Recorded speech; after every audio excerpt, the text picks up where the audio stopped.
Well, hello, friends, and welcome to this episode of Radio Free Professional Wrestling. We are a mere under 24 hours after AEW Dynasty, one of the best pay-per-views I have personally seen in a while, and we need some extra help. So I reached out to Kimmy Sokol of the Pod Break and the Bob Culture podcast to come on here and help us break down this massive card, which featured 3 matches in 0 hour, plus an easily 10 matches in the main card. And the main card literally went off the air around midnight Eastern. So, ladies, how do you think about the card 24 hours later? It was a And can we, show. It was. I don't know if I was supposed to go first, because you were like introducing me, so I was like, okay, I'll go. Well, happy to be back here. But yeah, Dynasty, what a show! If you watch the Scrum, Tony Khan had said it was his favorite show he put on, but Tony Khan says that about every show he puts on. So, are you gonna believe him now, or are you gonna believe him when he says it again at Double or Nothing next month? But yeah, it was an enjoyable. This was a double pay per view weekend. Don't forget, Rebellion was on Saturday, and that was an amazing show as well. But yeah, Dynasty. Great job, Tony Khan. Yeah, agreed. It is great to have you back, Kimmy. And to this card was actually kind of insane and had probably one of the best openers I've ever seen, maybe. And then along with it's already being talked about, and I know it's recency bias, but be damned, it is. It's one of the best wrestling matches I've ever watched. Brian Danielson and Ospreay, of course.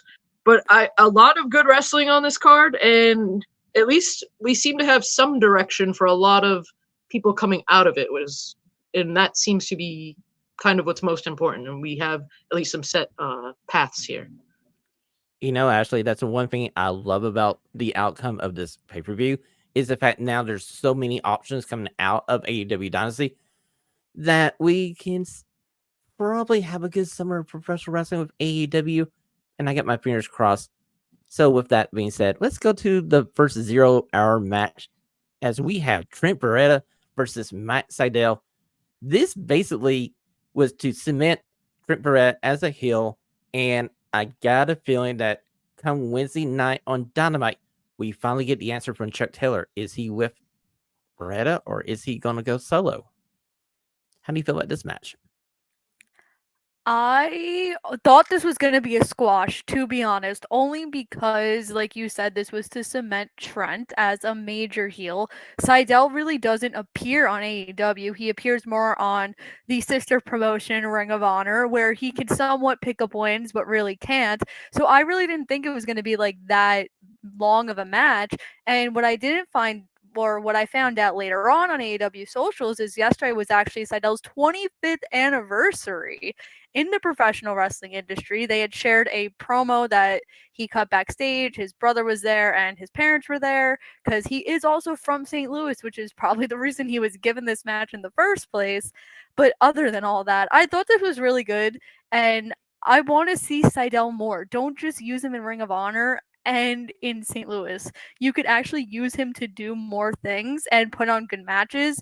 And I do love that they're not just putting like the Trent Chuck feud on like Rampage or Collision. They're putting it on the main show. They're putting it on Dynamite because they want you to know how important this is going to be and how intense this is going to be. And whatever, because I'm assuming we're going to have a stipulation match for Trent and Orange at Double or Nothing. Whatever stipulation it is, it's going to be absolutely incredible. And I'm so excited for when that match takes place. So, my question to you, Ashley, is come Wednesday, does Chuck Taylor decide to go with his tag team partner, or do we see the split of the best friends? I don't know. I feel like Chuck may join him.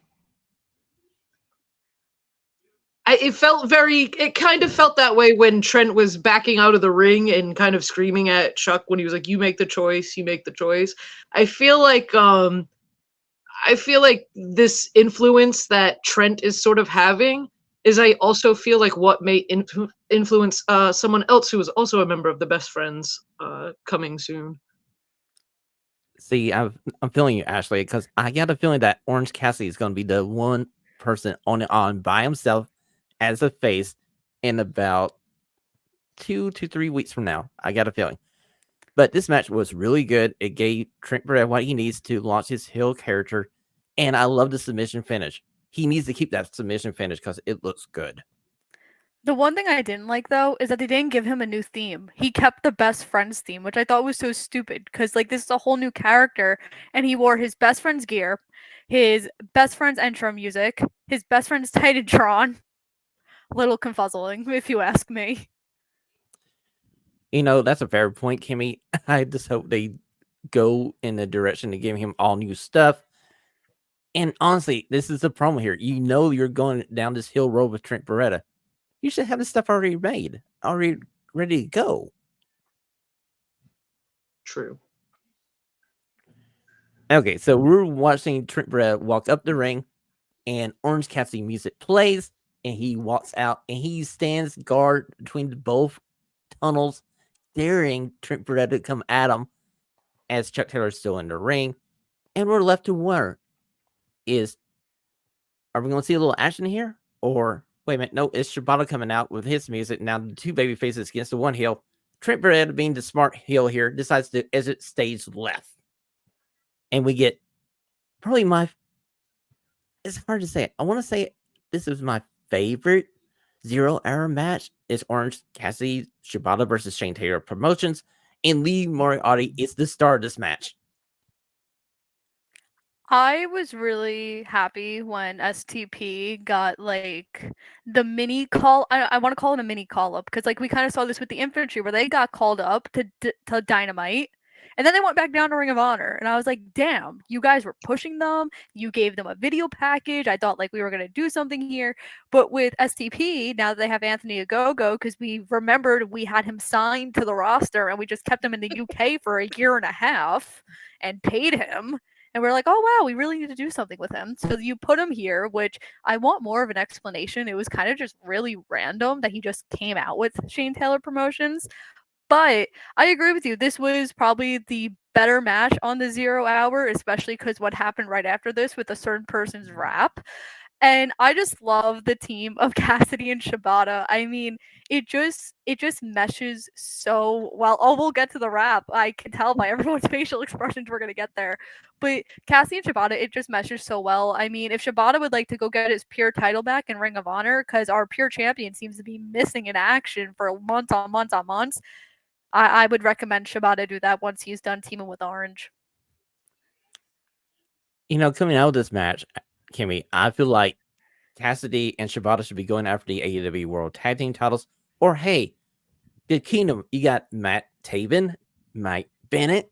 They need opponents. They can do some time on Ring of Honor, that other show that sometimes gets a mention, sometimes doesn't get a mention on AEW TV. It got mentioned in the scrum yesterday. I was very impressed. Tony Khan, when he was talking about streaming, he talked about Ring of Honor and how he has the Ring of Honor library. That was a very big step for him. I applauded him from my house, many miles away from St. Louis, Missouri. Acknowledging it is the first step. I acknowledge. Yeah, no, back to it. Hands down my favorite match on 0 Hour. And I love playful, kind of playful, serious Katsuyori Shibata. Very into it. And if they are gonna maybe have Chuck and Trent mess with Orange Cassidy for a bit, maybe Katsuyori Shibata kind of hangs around to back him up for a bit. Very good call, Ashley. I do agree that is a possibility.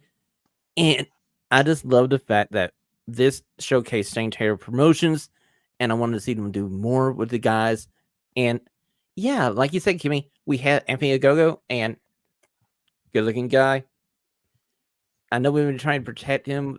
That's why he hasn't been on TV a lot, but the dude can do some spots here. He could be the enforcer to the Shane Taylor promotion.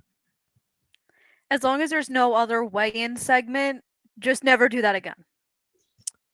Very true. Fair point. We'll write that down for Tony. Make sure he remembers that one. I'll let him know what the next scrub I'm at. I'll tell him. I'll be like, Tony, listen. just an FYI. Never do this again. Okay, so let's move on to the third match, which I thought was going to be the original start to the 0 Hour, but it's actually the main event of the 0 Hour. It's our unification match as the ROH six-man title champions versus the AEW Trios champions. Now, our ROH six-man champions are no other than the Bang Bang Gang. It's Colt and Austin Gunn with Jay White versus the AEW Trios champions of Billy Gunn, Anthony, and Max Caster. And gotta say, Max, you just did one line too many, and we have not learned to take the freaking mic away from him too soon. I knew it was going to be bad when he went a cappella. I mean, was that not the sign to anybody? That would have been my sign. That would have been me running down there, grabbing that mic, and being like Carl Lewis and sprinting up the ramp with the mic, going like, "You're done. Go do the match." So my problem with this mainly is obviously the Bang Bang Gang never defended their six-man titles on Ring of Honor besides Supercard of Honor. And they've been champions now since January, I want to say. So was this their solution to get rid of a Ring of Honor title, was to just combine them? Because we know they're never coming to Ring of Honor. We know they're just going to be on AEW TV. So you might as well just dip the six-man titles and just call them the AEW Trios champions. Like, I'm with you 1,000%. I don't understand this. The men of Ring of Honor have like absolutely nothing to fight for right now. It's absolutely insane. I had like a mutual trying to tell me they don't have enough talent there to do this. Yes, they do.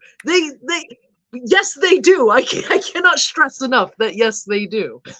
Their inability to I don't understand this lack of focus of utilizing any of their teams, their trios, even the singles. Like what are you going to compete for when the Ring of Honor World Champion is always on a different brand? He was on Ring of Honor this week, though. This was a big step. But I've been saying for months that the Top Flight and Action Andretti should be the six-man champs on Ring of Honor for months, because they're always there. They're appearing every week in six-man tag team matches, killing it. Or hell, put it on the Iron Savages and Jack Jameson, because you know that's going to be entertaining as hell too, with the sauce. You could have like the custom titles, and like I don't even know what you could do with it, but like that would be entertaining. Don't put it on people that aren't going to use it. And Tony Khan on the media calls like, "Oh, yeah, they'll appear on Ring of Honor." No, they won't. I know they won't. Stop giving me false hope, Tony. Gets me so mad. Just calling them the Ring of Honor champions isn't going to bring anybody to Ring of Honor. You have to put those people. If you want people on there, put Jay White on Ring of Honor. Do it for a month. You don't have to. He doesn't have to be there in Ring of Honor forever. But holy shit, people would pay $10 to be like, "Oh, I can get a month of Jay White Ring of Honor matches right now. Hell yeah, I'm in." Ashlee, I'm just happy he got the victory. Do you know how much I had my fingers crossed during this match and my eyes closed, thinking, "Oh, Jay White's taking the pin here. It's not going to be anybody else but Jay White getting the pin here." And I was like, "Wait, we get to see the Blade Runner on Billy Gunn, and he pins Billy Gunn. Thank you, your Lord. Jay White gets a victory." I genuinely so happy they won, but I just came out of this match feeling kind of sad for Anthony Bowens right now.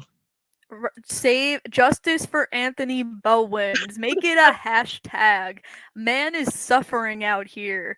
Max, he really is. Like, I've seen so many people be like, put Anthony Bowens in the Owen Hart tournament and just let him shine. Because so many, like, I actually compare it a little bit to Daniel Garcia, not that I'm biased, because a lot of people, when Daniel was in the JAS, was like, "Oh, Daniel will never be anything." And then you put him in the Continental Classic and he showed you that he's more than a tag team wrestler. Like, he's more than the JS. He's more than 2.0. He can carry. And look what he's done this year. He got his huge win, or, you know, he had that little momentum towards the TNT title. He lost to Christian. But, like, he's showing you that he could be a wrestler. And so could Bowens. I'm not saying that he should win the Owen Hart tournament, but just put him in there. Have Max go home. No one, it's like Jericho. No one wants him here. Yeah, and I mean, I don't understand that rap or the allowance of that rap. If I'm being very honest, somebody had to look this over. This isn't the first time Max Caster has caused, a hubbub with his rap. I don't understand. Like it's not even that like it was bad and like I know at least some people were offended about it. It was also just like cringy bad. Like it's also getting like painful to watch. Like it's not like I don't know how he went from like such enjoyable little jabs to these weird like overdrawn, over described kind of weird scenarios he gets into sometimes. I don't know if he's in his head. I don't know if somebody got him rattled, but maybe we need to drop this gimmick or something. I agree. Well, what I want to see on Dynamite is Anthony Bowens come down with Matt Caster, grab a steel chair, and turn on the dude, and we send him away for a while. And we can repackage Matt Caster into a non-rapping wrestler. Thank you, God. It's all we want in life. Is it so hard? Okay, so Zero Hour is covered. It was a good show. It got what I feel like a mixed reaction, but it at least gave you hope that this card was going to be freaking good. And thank you, Lord, because we got the first match being the AEW Continental Championship match. It's Okada versus Pac, and this was, except for Will Ospreay versus Daniel Bryanson, maybe match of the night. Because oh my God, I love evil, laughing, smiling, flip you off Okada. That was the best spot of the whole match. Everyone's like, "Oh my god!" And then no. So I actually originally thought, and me and Shawn were talking about this before we started. I thought they were going to start with the ladder match because I feel like every time there's a ladder match on a show, it usually opens up a card because you know it's going to take the most amount of time, and you don't want to really cut a ladder match like time wise because then like you don't get the full enjoyment of it. So that's what I thought they were going to start off with, but I'm kind of happy that they didn't start off because we got this. I thought that this was, well, I don't want to say it was Pac's best match because then people are going to be like, oh, but Kenny Omega and Pac, that happened many moons ago. But this is it. Listen, someone's going to attack me for that. But I'm happy that Pac got a pay-per-view because I know that AEW at one point was scared that they were never going to get Pac back in the ring. And he got that huge standing ovation, which I thought was really interesting because I'm like, is he leaving again? We just got him back. Don't tell me he has visa issues again. But I love heel Okada. And now everyone's a champion. Okada, the EVP. It's a matter of time before we see Jack Perry get a title. It's a great day to be an EVP supporter. Facts. Honestly, this is. I've gushed about Pac before because I love his selling is some of my favorite in all of professional wrestling. He's outstanding. This match was insane. Okada taken to the style like just like a fish in water. He looks outstanding on like TV week to week. The pay-per-view's outstanding. So obviously great pick for get for AEW. I kind of felt that way too at the end of the match that maybe he might be going somewhere. And we can't have that. I still need Pac versus Takeshita, and I have a whole list of other matches I need. So we need to. I'm hoping this is maybe just like a turn for Pac. We haven't seen a full-fledged babyface Pac really. He's babyface by default with the fans, but he does come out of the heel tunnel every time. And does consider himself a bastard. But I would kind of maybe like to see a little bit of it. Even if it's not so much like an anti-hero type of thing, but sort of like more embrace it than he normally would. I love how they shoot the entrance of Pac as they're zooming the camera through the grates there as he's walking out, and he's just staring into your soul. And I'm going like, this is a star in the making. I knew he couldn't beat Okada because it's too soon to beat Okada. I want this to be the springboard to Strickland versus Pac. Because I feel like that could be a fun, entertaining match during the summer. So my thing is, right, they talk about the rankings, but we don't have rankings, but we do have rankings. So I don't know what to believe anymore because like Tony says this. He said it on the scrum. He talked about how like the TBS and the TNT title, they don't count in the rankings. It's only for the main championships. But when was the last time he put out the rankings? So, and then if you looked yesterday, for every single person that like was on the rankings, it said it in their like entrance little graphic, like fourth person on the rankings or third or whatever. And it's like, you don't tell us who's on the rankings. So I can't even say if Pac should be Swerve's first opponent because am I supposed to believe the rankings or not? I don't get it. It shouldn't just be so hard to set ground rules for the championships, you know? Like the TNT and the TBS, I get it. They have sort of always been an open challenge thing. Leave them as an open challenge. There doesn't need to be rankings, but you put out the rankings before with the TNT and TBS championships. So what are you doing? Like you're confusing everybody. Just don't put it. You made more work for yourself. You didn't have to make those rankings. This is literally why when he announced the rankings were coming back, I was the only one. I'm like, this is gonna fail. Watch. They're like, well, you're being so negative. I'm like, no. Sure enough. Oh my god, where'd the rankings go? Why did Tony Khan stop putting out the rankings? See, this is why I did not want the rankings to return. It's not thinking optimistically, it's thinking logically. Very true, Kimmy. And I gotta say, my favorite part of this match was the fact that we saw Pac go for the Black Arrow twice. The first time he burned, like, ate the canvas. And the second time, Okada puts his legs up and And he smacked caught his knees. Pac. Yeah, right there. Smack right into the Rainmaker for the next move. 1, 2, 3. We keep Okada as the champion and we move on in the card of the night. And we're all in a good freaking mood. This pay-per-view has started off well. So our next match coming up after that feel-good match opener is the House of Black versus Adam Copeland, Eddie Kingston, and Mark Briscoe. And Ashley, we were right. The House of Black got a victory. I can't believe it. This is the one match I got wrong on the show. This is what I get for having hope in our Ring of Honor World Champion. Unbelievable. Yeah, no, very good match. And I feel like if House of Black didn't win this match, I feel like I genuinely don't know where they would have gone from here. That being said, I have to say Brody King still kind of outshines almost everyone on this team for me. Everything in ring, the way he gets the crowd into it, I just feel like he's kind of the star of this team. I agree with you. I think it's also because out of the three of them, Brody has the most singles matches. Like, you're not often seeing a Malachi singles match or a Buddy singles match. You're always seeing Brody. I don't know what the reason for that is. I feel like there is a reason for it that we just don't know. But my problem with this match, besides the fact the TNT title was not defended on this show, which made me upset, and the fact that our Ring of Honor World Heavyweight Champion is somehow stuck in this storyline and can't show up for the show he's supposed to be on, I thought this match honestly was at times a little too long and it took a while to get going. And like I get it, like to follow Okada and Pac, it was a difficult spot to be in, but like these people they're not new. They've been doing this for a very long time. They're all veterans of wrestling.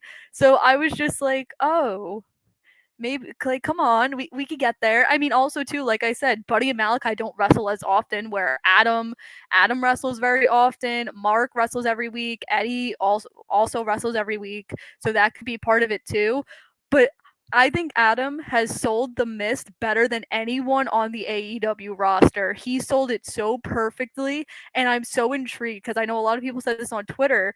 Usually, when you get sprayed by the Mist, you have a little character turn. So, are we getting like a makeshift brood Adam Copeland in AEW? Because that makes me very excited. Well, I hope we hold off on that just for a moment because I want to see babyface Adam Copeland versus Malachi back in a singles match. Because watching this match, the stare down between these two guys, I was going like, I have hope for this match. This match needs to happen before both of these guys go somewhere else. But the biggest spot in this match is Adam Copeland doing a superplex on Brody King. And I'm like going, Oh my freaking word! I just saw this, and I have decided that if we ever need somebody to face the aliens, we're sending Brody King. I mean, he's like Cowboy Bob Orton. He's had a broken arm for God knows how long. Yeah. I agree, though. They definitely could have cut a few minutes off this match for sure. And I think it also kind of feels that way too, because like Adam and Mark Briscoe have had issues with House of Black, but Eddie really didn't. He was just kind of like, I got my boys, you know. So I mean, I don't know, but I like it's tough because House of Black has not been. They've kind of not lived up to what they've been built up to, and I don't think it's like necessarily their fault. Like you said, like we just Malachi Black is supposed to be this leader of this group, and he's not. It doesn't feel that way at all. I don't know if he's not being presented that way. I don't know if he's not taking the reins. I don't know, whose side it is, but when the leader is constantly not around, maybe cuts a promo once in a while, and his enforcer is always wrestling like singles matches, it just makes, like you said, like the enforcer has gotten over with everybody. Like his performance in the C2 like won everybody over. I think the other issue too is like the House of Black is mostly on Collision, right? Like they're like, because I remember even I had an AEW talent tell me when the Collision was first announced, they're like, oh yeah, House of Black, they're the only people that I know are exclusive to Collision. They're not going to be on Dynamite. And I remember like thinking like, okay, like that could be good, but that could also be bad. And I feel like the problem is you have way more people watching Dynamite than Collision. Like people, and like again, I'm not blaming anybody for this, but like people go out on Saturday night. People have a life, right? Like if I'm not watching Collision, how the hell am I supposed to know what's going on with the House of Black? Because it's not like you're even showing it on Dynamite like highlights. So I feel like that's the other problem too, is like most of the storyline took place on Collision, and you need to like highlight and show that for people who don't watch Collision. Kimmy, you're so wise beyond your years. AEW needs to take a book out of the WWE playbook and do like a quick highlight of, hey, if you missed Collision, here's what happened, and just do like a 90-second promo for Collision. That's all you need. It's so easy. It's so simple, but yet again. But let me What tell do you, I know? I know, Kimmy, but if I had to vote, I'd be voting you for AEW president. Just saying. Yo, you should tell that to Tony Khan. I'm sure he'd be thrilled to hear that. Someone half his age is gonna take his job one day. Well, you two ladies are talking about the leader of the House of Black. I don't think the leader of the House of Black is in this match that we just saw, because the leader of the House of Black was in the following match, as Julia Hart was defending her TBS championship against Willow Nightingale in the shortest match on the card last night. And we're talking about... Oh no, you can continue. Okay, so if you're looking for a match where we could add some time to, this would have been the match I want to add some time to, because these two ladies were just getting started to cook good. It was kind of bittersweet to see Julia Hart lose her title.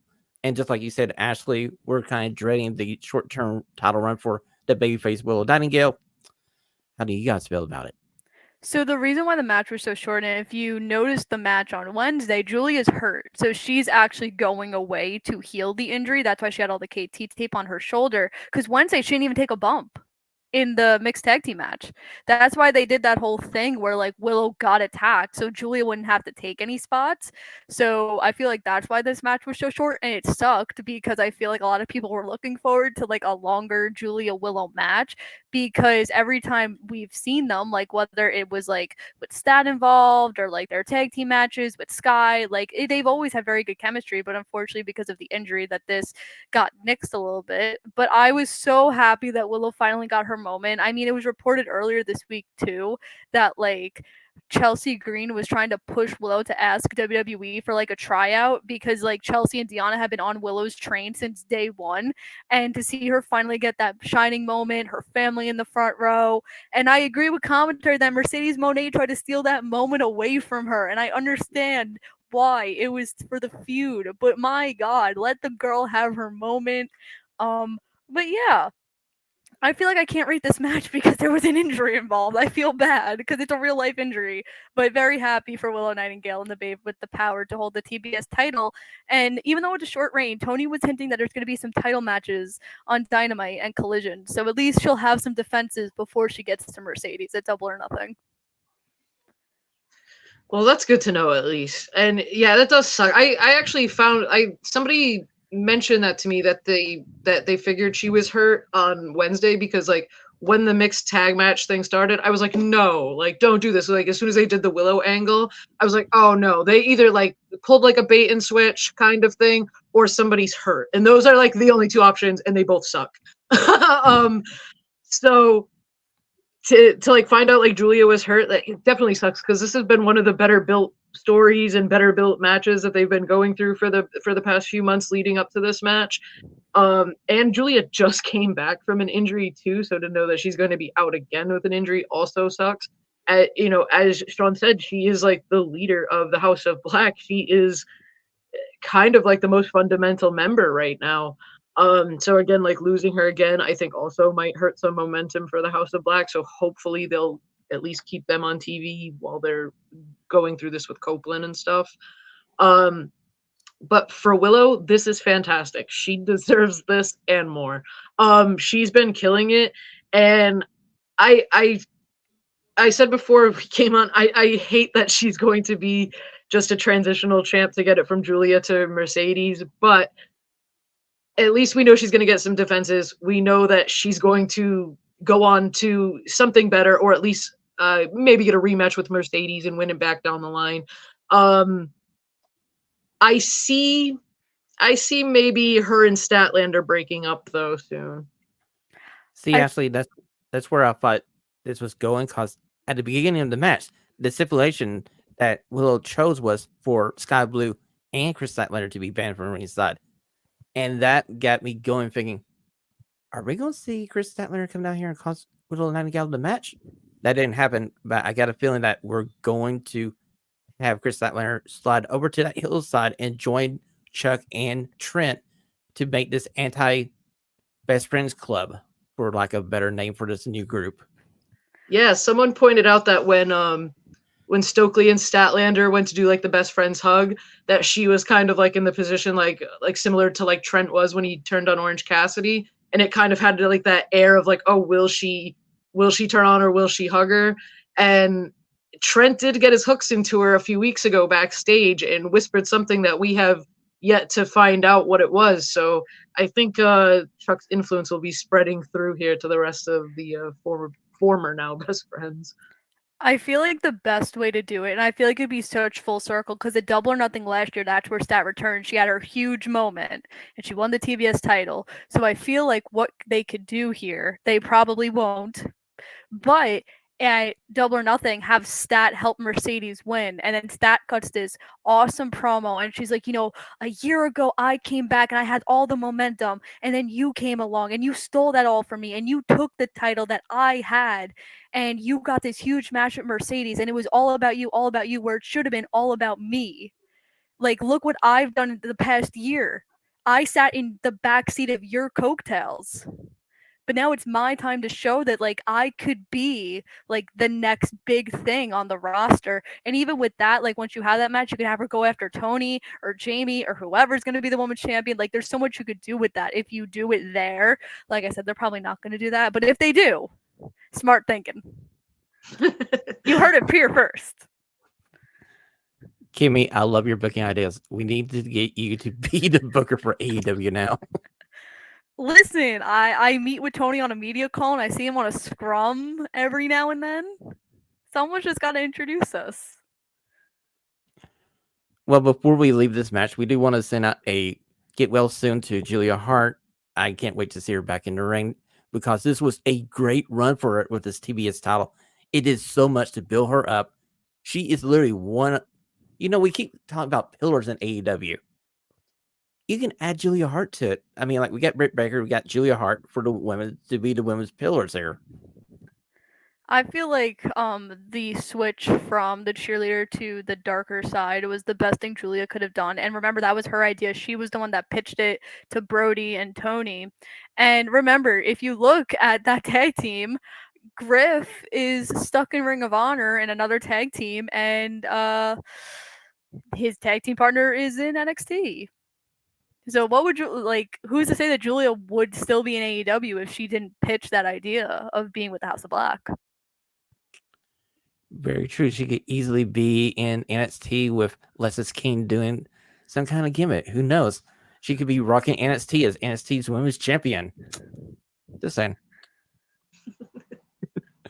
Okay, so we are 2 for 2 here. These matches are going by, actually 3 for 3. These matches are going by. It's an enjoyable pay-per-view. And we get to the international title. It's Roderick Strong versus Kyle O'Reilly. And my first issue with Roderick Strong is, dude, you don't play lead belt. That's Kyle O'Reilly. Kyle O'Reilly is the lead belt player of the band. But this match was great, and this match was basically clean. I thought we were going to get some interference. We did see World come down and basically try to get into the ring in front of the referee. We found out that World was involved in an accident over the weekend, so he probably couldn't do that much physically. I enjoyed this match, and I was okay with Rod Strong winning it. But what do you do with Kyle O'Reilly now? So I knew that Roderick was gonna win just because I felt like it was so soon. Like he just won the title a month ago, and I feel like although you're trying to make up for almost 2 years of Kyle not being on AEW TV, I feel like it didn't make sense to have like a transitional champion and then give it to Kyle. And I feel like I understand Dynasty was a new event, but I feel like a Double or Nothing or maybe a bigger show would have made a better moment. Like if they were to run this back or Double or Nothing, I'd probably pick Kyle to win. But I'm so happy that my other friend, Adam Cole, could walk again. Sean Ross Sapp reported earlier in the week they took him off the road because it was slowing the process of his healing, and he walked, got out, ditched his wheelchair, kind of stared down Wardlow, kind of hinting that maybe Wardlow is going to be booted from the Undisputed Kingdom, which I don't blame him. I mean, he's not pulling his weight. He's the only one without a title that's like physically cleared to compete. But I don't think this is the end of this. I feel like they're going to run this back with Kyle because there's too much. Like he's embedded with like these guys from Ring of Honor forever. And especially now that Adam Cole might be returning to TV, no way. Definitely. I do like ever since Wardlow lost that match with Samoa Joe a few weeks back, like Adam Cole has basically said, well, you had your shot and now you're gonna be our guard dog, essentially. And it seems like you said, like there wasn't really any interference. Wardlow didn't really get the chance to interfere. He got busted by the referee and got booted from from the inside of the ring. And I think like Adam Cole staring him down is kind of just being like, you couldn't even do this right. Like, I gave you one job to protect these titles, and you couldn't even do this right. And I feel like this is like Kimmy said it. Like I feel like he's about to get ousted from this group, and I don't know if maybe that leads to maybe babyface MJF and Wardlow taking on Undisputed Kingdom. That's a possibility. Go ahead, the Kimmy. interesting thing is MJF was just announced for C2E2 this weekend. He's appearing Sunday. And AEW tends to have a little strict rule that you can't do appearances. If you're out on injury, you can't really do appearances until you come back to AEW TV. So, I have a feeling we're seeing Max sooner than later. Unless Mac just doesn't want to listen to rules, which, I don't blame him. But I'm just saying, I think it's a coincidence that was announced today. It could be, Kimmy. You know what we could do here, though? I was thinking about while you ladies were talking. We could boot Wardlow from the group, and we could put Kyle O'Reilly back with the band. And Kyle is the one that kicks Wardlow out of the group. Adam Cole goes like, you know what? You were just holding the spot for Kyle O'Reilly. Kyle O'Reilly has seen the light, and I have walked again. Praise the Lord. And now the band's back together, and we're going after all the gold. I could see that especially because like Kyle O'Reilly's whole thing has been like, oh, I'm just coming back from this injury. I think I should do this on my own. I think maybe him losing this match could be like, oh, I can't do this on my own. I need my friends, and like that could lead him to swap in the way of thinking. Like we kind of got his big triumphant comeback now, and we're all, he's back, he's healthy. We saw him go toe to toe now, blow for blow with Roddy Strong. We know he's healthy now. I could definitely see him like making the choice now to join the group. And then you get Adam Cole and Kyle O'Reilly for the AEW World Heavyweight Championship, and all your Ring of Honor hearts is just so full. Whoo. I love that. Well, we'll Shut get up, there one day. Siri. We'll get there one day, Kimmy. But what we could do is have Roderick Strong and Kyle O'Reilly join forces and take the AEW tag team titles away from your beloved EVPs. No, it's EVP time. Like, no, there has to be like a major baby face team to take the titles from the EVPs. Like like I don't even care that the infantry's in Ring of Honor. If the infantry were the ones to take the titles, that is such a star making moment. Like that's what I feel like. It's got to be like the infantry or Private Party or Top Flight. Like it has to be like a young, very baby face team. Yeah, Shawn and I discussed just a few weeks ago, like what winning the tag titles did for Colton and Austin. It felt like nobody really took them seriously at all, and everybody complained when they were the champions. But like when they lost them, everybody was like, "Oh wow, the Guns are actually pretty good," you know. And like I feel like the titles are what made people take notice. Build another team like that.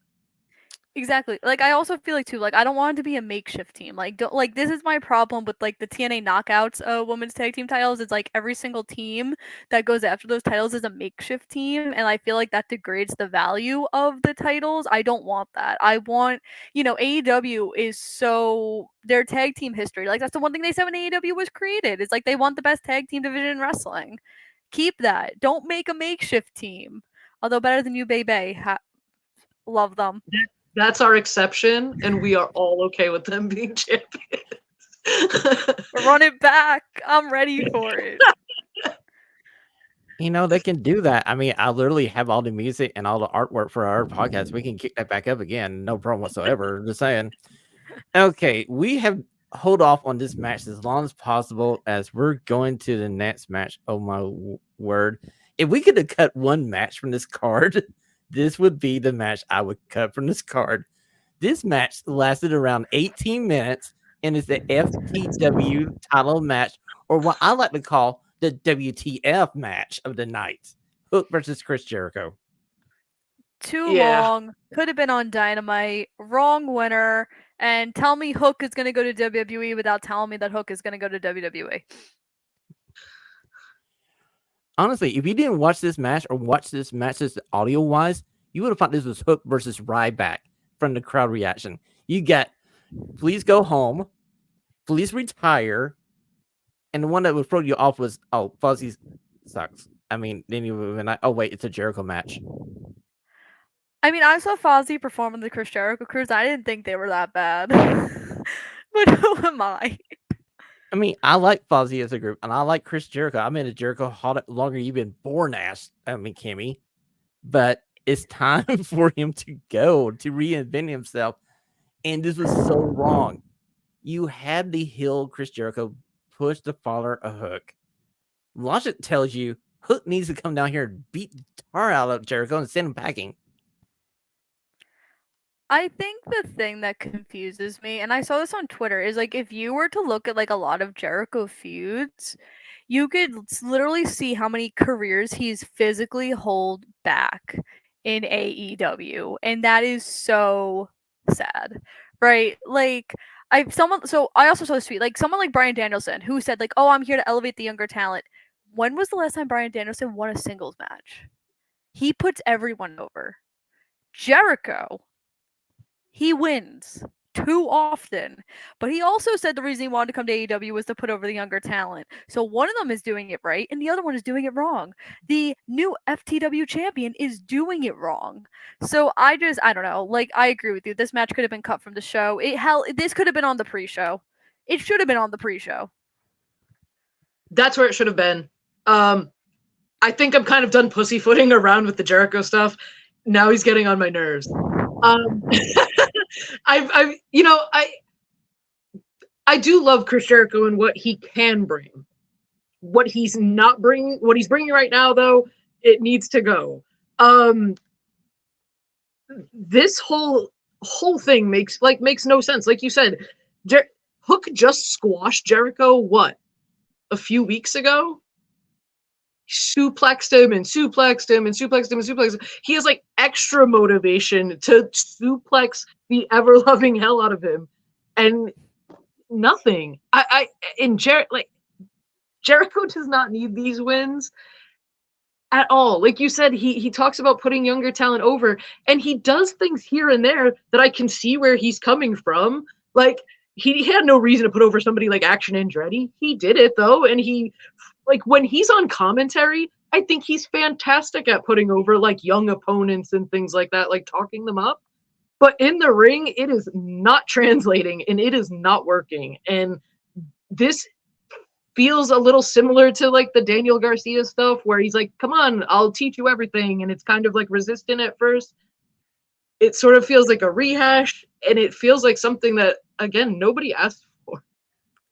Oh, trust me, actually, nobody asked for this match. After you saw the end of the match, nobody in the planet would ask for this match. Listen, I loved that one suplex through the table. I thought that spot looked crazy awesome. But like 18 minutes for this, like I did not need that. I did not need that at all. Nobody did. I literally got up, went downstairs, made me a sandwich, got me a drink, came back up, and went, oh my God, this match is still going on. We've spent too much time talking about this, to be honest. Yeah, Jericho makes me exhausted. Fair point. Let's get away from the Jericho vortex before we get sucked into it. So we're moving on to the AEW Women's World Title match. And Toni Storm did the Lord's work here, trying to get the crowd back into this. And she may not have the best partner to do it with, but thankfully she kept her title. It's still Toni time. It was a decent match, right, guys? Decent match. So the first thing is I felt so bad because Toni's gear was all white, and you could see throughout the match her gear was no longer all white because Thunder's makeup was getting all over it. So I really hope that Toni only planned on wearing that once because it got ruined in the match. But that's not her fault. So I had to try to condone my behavior and be really nice here. So I wasn't really looking forward to this match because of her opponent. However, I thought Thunder did what she could. It was sloppy at times. There were things I was pointing out, and I was like, "That's a little rough." Oof. And like Shawn said, I don't think Toni had the best partner to do this with. I was happy Deonna got involved. I thought we were going to get Jamie, or I thought we were going to get Britt, because what do we do with Toni next? I know Deonna got involved. I'm still awaiting Deonna's real best friend to help her in this storyline because it's not Thunder. It's Thunder's enemy. It's my very good friend whose birthday is I don't know when this is getting released, but we're recording this on Monday, so her birthday is the same zodiac sign. her birthday's tomorrow, so I'm waiting. I am deprived of I haven't even seen her since October of 2023 in person. I am so deprived. Listen, I love Britt Baker, and I want her back. So I have a feeling. I think we see her Wednesday. I feel like Jacksonville, because like that's where her character was made. I feel like Deonna's like, I can't take out Mariah by myself, and I need my real friend here. And then Britt comes out, and I'm like, finally. And then I'm gonna text her and be like, thanks for telling me you were coming back. I wasn't prepared. Thanks for the little nod. But this match, they did the best they could, and I loved Deonna's bodysuit. It looked very pretty. Yeah, in terms of it, I'll say we're all looking forward to Toni versus Mariah May, right? I don't know when that's happening, but I'm looking forward to that too. That's why Toni Storm. That's why she left the scrum, because somebody said that Mariah, I think, was like number 1 in the rankings, which I don't know how true that is, because how often do we update them? And then the person was like, are you gonna wrestle Mariah since she's not one of the rankings? And she stormed out. So guess we're getting that sooner than later. I thought it was a very good spot there. I thought maybe that was planned there in the scrum. So hey, you know what? Good. At least they did something with it. And down the road we can have Mariah May versus Toni Storm. So we're heading on to probably everybody's favorite match of the night. And oh my word, it's Will Ospreay versus Bryan Danielson. And before we got on air here, me and Kim were talking about there's one spot that should be retired from Bryan Danielson's repertoire of moves. Please do not sell like you're dead after a opponent hitting you with a Tiger Driver. And I know Will Ospreay said at the scrum he's returned this move. I'm just happy that Danielson was good. This match rocked. And I'm going to try to convince you two ladies, I know 5 matches that could challenge this for the best match ever. Can we talk about how I was only born for half of those? We could get there. We'll get there. Now, my favorite spot. No, you go. Your favorite spot was what? Okay, my favorite spot of this match is Ospreay staring down Danielson, and they're looking for the hidden blade. He misses, and you get the cycle knee. That was cool as hell. Great spot. Love that spot.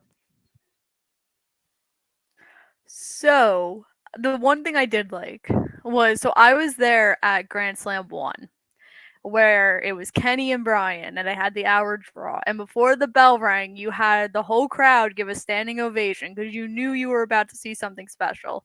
And I remember I looked at my dad and I go, like, this is the biggest thing we've ever seen, like this. And we've been to WrestleMania. We were at the New Japan Ring of Honor show at MSG. We've seen it all, but I'm like, this is something special. And they recreated that last night, and that was absolutely insane.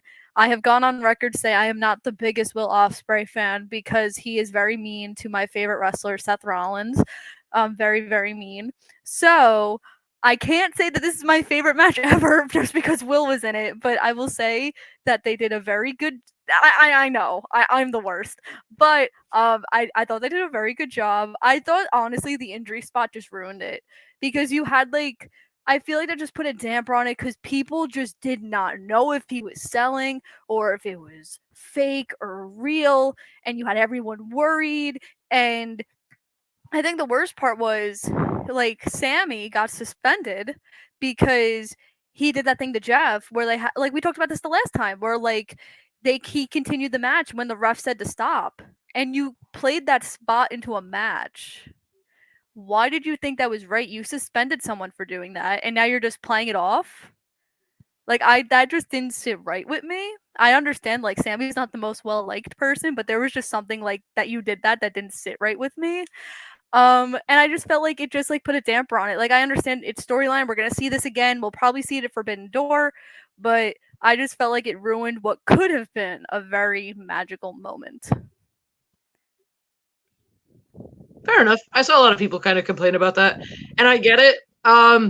Just knowing what I know of Bryan Danielson, I was concerned for about a second, and then I was like, oh no, he's selling in his Bryan Danielson way of selling. So like, I was like, okay. I was like, at least he's okay, because I didn't even think about that. I guess I do understand like the being upset about it, and it was sort of played off as like Will Ospreay saying he didn't see the referee call for the doctor and stuff like that, which honestly would have been true because I think during the spot when he calls him over, Ospreay is turned to the crowd, so he wouldn't have seen Bryce call for the doctor.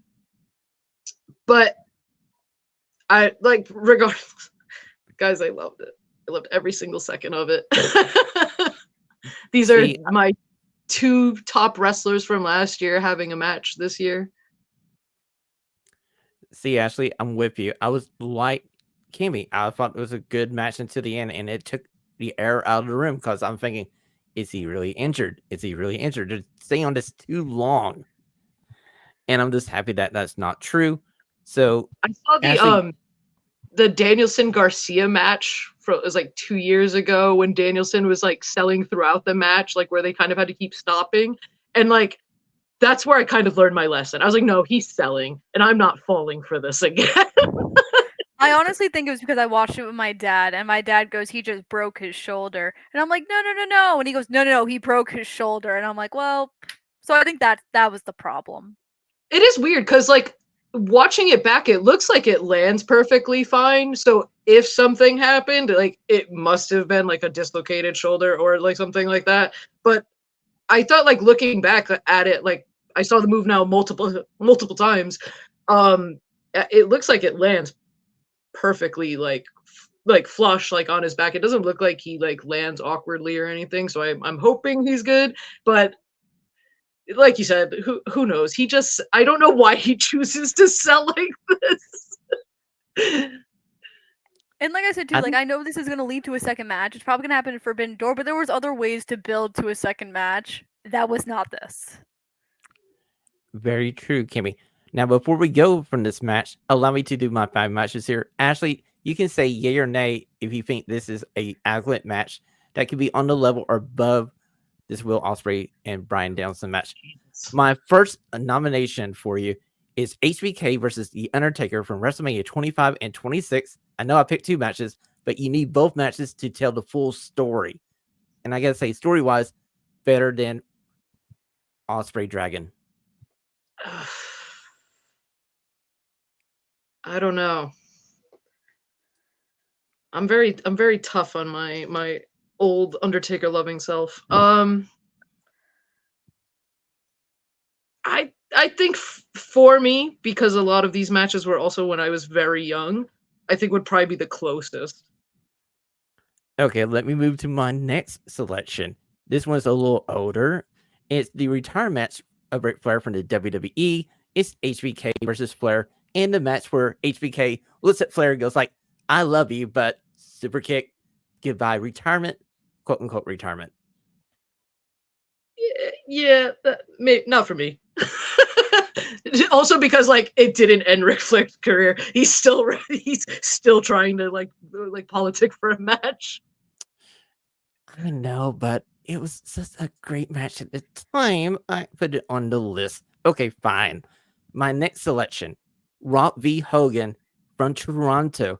It's the match where they decided to flip the script because Toronto became Hulkamania town. I was 7 months old for this, guys. Just putting that out there. I was 7 months old when this match took place. I can't help that, Kimmy. You missed such a great match. You I'm should go sorry. watch it on YouTube. Or Listen, Peacock.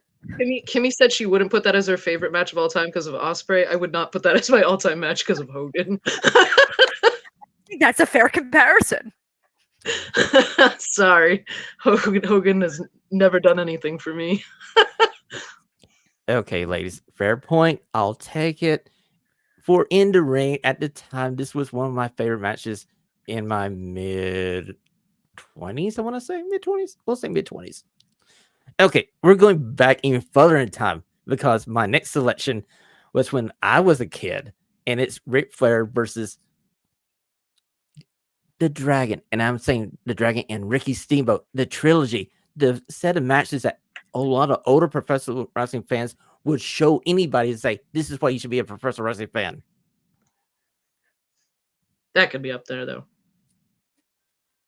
And I would say it would take all 3 of them to match this Ospreay versus Danielson match. It would take all 3 of the trilogy to come close, to be a fair point. And yes, this is probably way before Kimmy's time. To be fair. I mean, And truthfully, I think Ric Flair and Steamboat is like what year was that? it was in the mid 80s, the 1980s. A few years before my time, so I've seen them, but I was also very young when I saw them. Oh, here's a fair point for you. I didn't see these ones live. I've seen the replays later on because this was before me starting being a professional wrestling fan.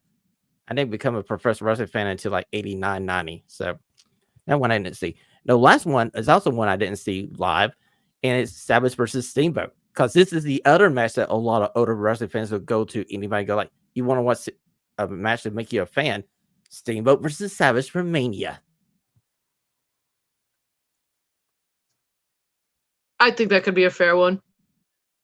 The only way this kind of not equals Danielson versus Ospreay is the finish because it's kind of wonky because you get Georgiana's Animal Steel distracting Marshall Man Randy Savage and gives the babyface Steamboat a chance to get the victory. But those are my 5. And Kimmy just looked at me like I'm from a different planet in a different time.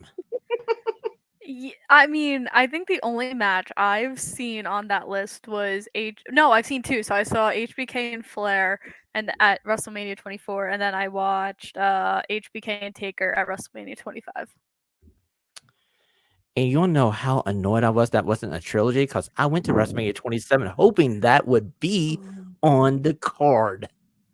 But 26, they had the stipulation that Shawn was going to retire. I know, but I got my tickets before Nobody the ever stipulation really dropped. retires, though. We And he- just talked about Flair. I mean, yeah, but he kept his word until Saudi decided to write him a very big paycheck. Ugh, what a we like I was in school watching I that match. can't. It's so bad. I was a senior in high school, and I watched that match in class. And my teacher That was was like, everything that could go wrong went wrong. went. My Yeah, teacher was that like, "Are so you bad. watching a pay-per-view right now?" I go, "Of course not. I'm paying attention." Okay, ladies, we are down to our final two matches of the evening, and it's time for the AEW Tag Team Title match, the match that had to go after Ospreay and Danielson. And I got to say, the EVPs and FTR decided, hey, we're going to try to match this match we just saw. And my craziest spot in this match was the pile driver spot that almost went wrong. I was happy they were okay, but hey, I finally got Jack Perry interfering in a match. I mean, granted, I thought it would be the opener, but I guess I got 50% right, Ashley? Listen, this was I kind of had said a few weeks ago that like I kind of wasn't as interested going into this like for the fourth matchup, kind of because I felt like we'd kind of had like a natural conclusion. There wasn't really anything. We were just kind of like relying on the history to bring us into it. But as much as people didn't like it, I think the twist sort of worked. Like trying to get the Jack Perry stuff involved into it. I think a lot of people won't want to admit now that it has sort of worked because we saw the reaction Jack Perry got at Windy City Riot and now kind of returning here. I'm pretty excited to see what he does. It's going to be up to him to carry this momentum that I believe the Bucks are trying to give him with this. So it'll be interesting over the next few months. So I felt bad for whatever match did have to follow Ospreay and Danielson, not just because of like the hype level for it, but of course because of the injury spot. And if you know Dax Harwood, you know he is one determined person to make sure that you leave a stadium saying that his match was one of the best on the card. So you knew he was going to try to match the level of Danielson and Ospreay.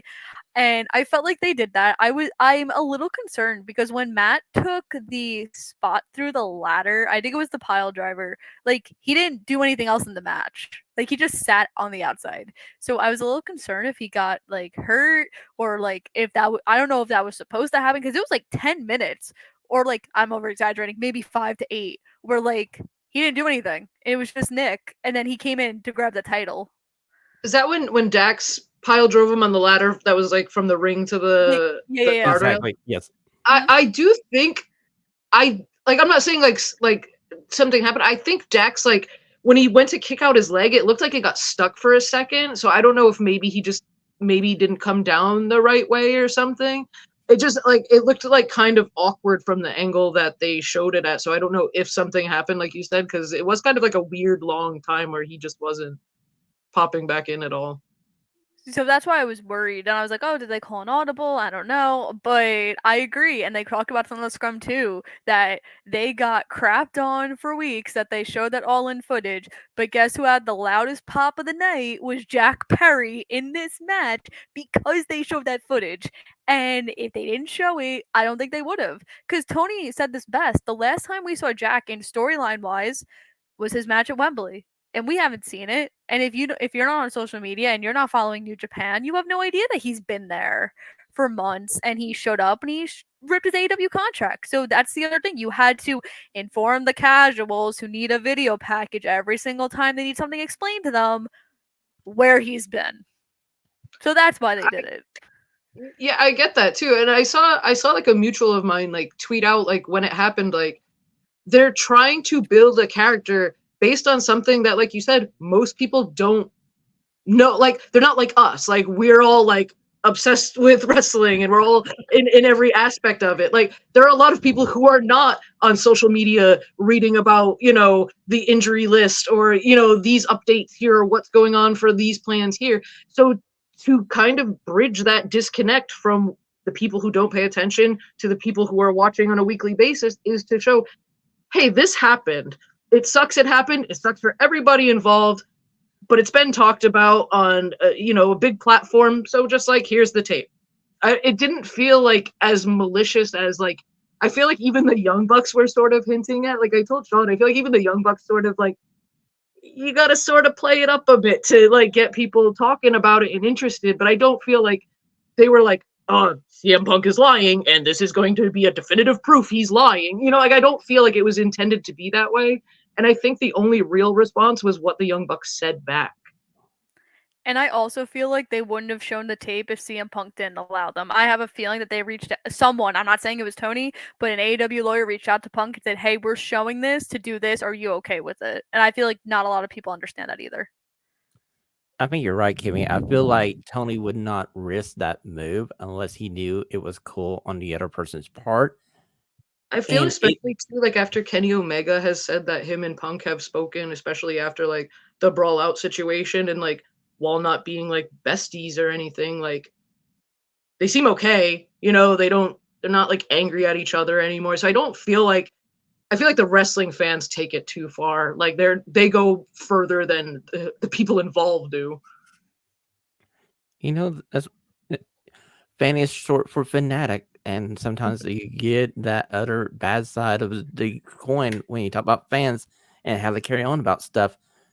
All I want from this coming forward is Jack Perry to come out to Cry Me a River by Justin Timberlake this one time.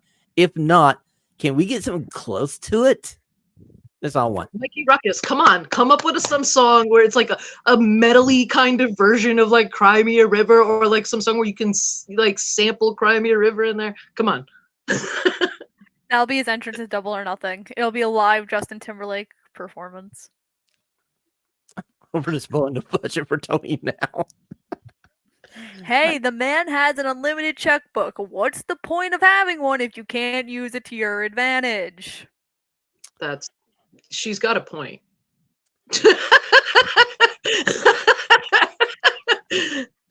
Actually, she has me there, yes, and I kind of want to see a live Justin Timberlake concert in the middle of Tony's show now. Yeah, okay, sure. Sign me up. Sean's like, checkmate. All right. So listen, when you clip this show, then you're gonna post a clip on social media. This is the one you clip, and then you tag Tony Khan and you tag Justin Timberlake, and we're gonna start a whole thing. Dude, it's sort of. Come on, like, what is he doing really nowadays? Come on. I mean, he talked about this on the Scrum. Like, the draft is this weekend. He's gonna run back and forth between doing Collision and doing the draft. But I'm sure he has time in between that.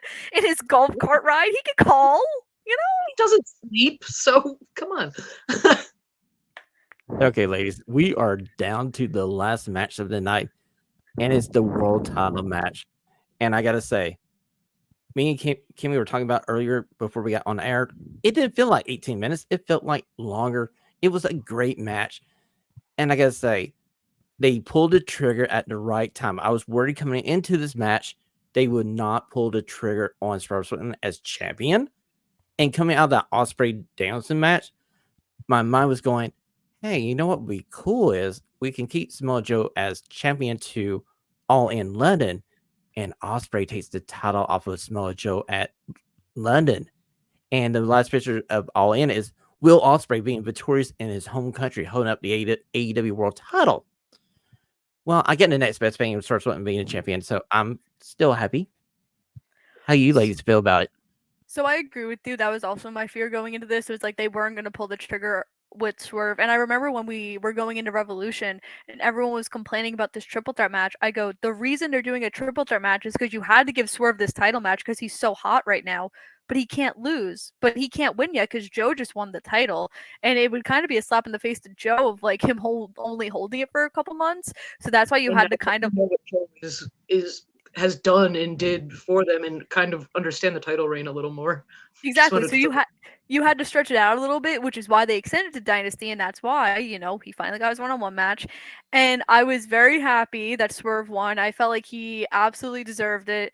And when people say like, oh, AEW doesn't make homegrown talent, Swerve was in a tag team, right? Like, Swerve was in Battle Royals.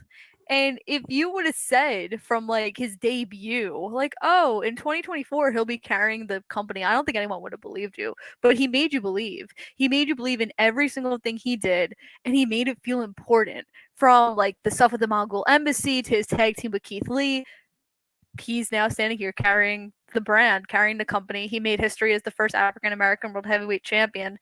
And Sean, just because Joe might not be wrestling Ospreay for the title does not mean that Swerve Strickland can't wrestle for the title and defend it against Will. And you can still have your moment with Will winning the title at All In. Because that's what I feel like is going to happen, unfortunately.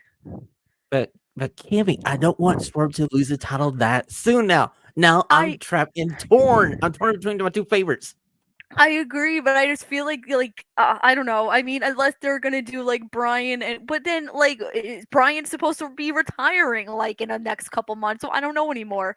But I feel like if it's not the world title, Ospreay has to wrestle for a title at Forbidden Door. Not Forbidden Door, All In.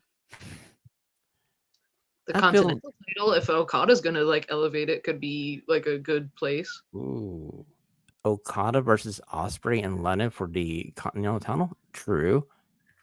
I mean, I wish they'd flip these titles around and Okada was the international champion and you have Okada versus Ospreay for the international title. That would make sense. But this match was this all get out. And we see Swerve Strickland kick out of a muscle buster. And they on commentary, they say, people don't ever kick out of a muscle buster. And it's been forever since I've seen somebody do it. And that was just so crazy and great. And I'm happy he's a champion now. Yeah, I mean, I think everybody's been waiting. So I'm kind of excited to see where he's going to go from here.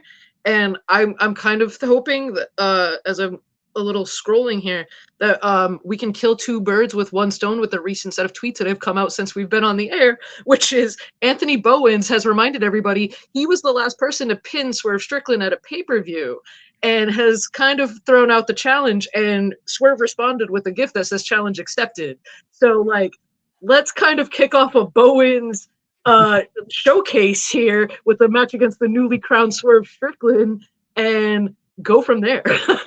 But knowing AEW, they're just going to be like, it's going to be on Dynamite in like 2 weeks. Kimmy, no, Kimmy, no.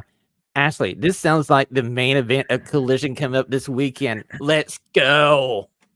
You know what? That's a better point. It's 3 hours. It's 3 hours this week. They need something to fill the 3 hours. Yeah, and that could fill a lot of time. So, you know what? Actually, the one thing I didn't get in this match when I was doing the pick contest with you was, remember I was saying we thought Heyman would come down here and cost Strickland the title opportunity so we could boot this down the road just a little bit more. We didn't get it.